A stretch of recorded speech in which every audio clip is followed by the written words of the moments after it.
One of the other great features of Schoology is the ability to leverage groups. Think of groups as anything that is not a course synced from PowerSchool. So as a teacher, you're going to have all of your courses.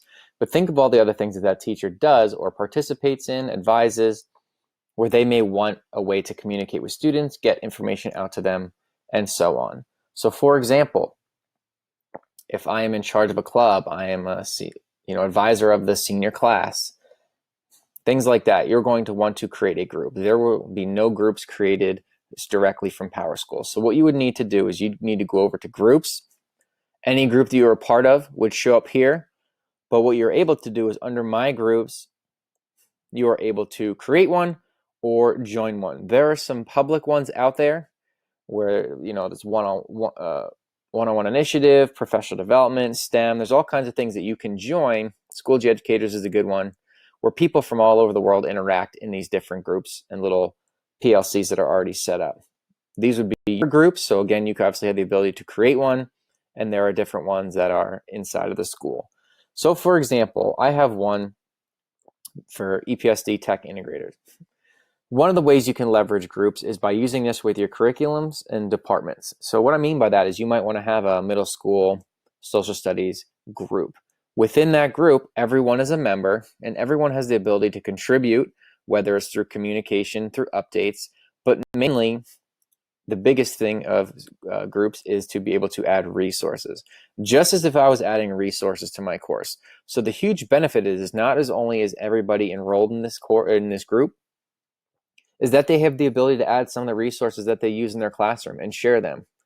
They could build an assessment together that they all can use. And the nice thing is anything that shows up in my group, I'm able to, if I click in here, I'm able to click inside of a folder and I could say, I want all these different things.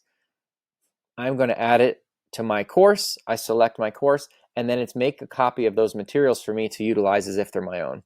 So it's a really powerful way to kind of house your curriculum, and those teachers within that group be able to pull from it and put it right inside of their group. So that's a really nice feature of groups and a great way to kind of leverage some of the things and features inside of groups.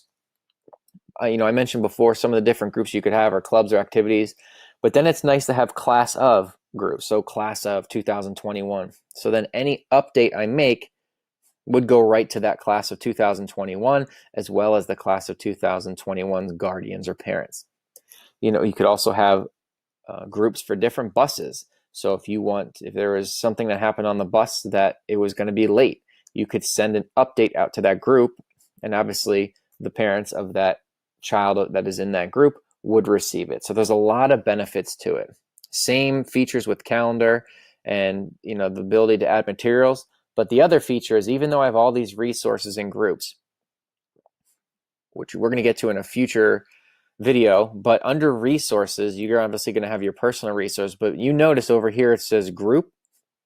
All of these are automatically saved here to basically think of it like your online Google Drive or H Drive just within Schoology, that you would be able to click a folder or an individual document, and you would be able to edit it and copy it to your course to use as if it's your own. So there's a lot of different ways to kind of leverage groups and can really be powerful by sharing resources amongst staff.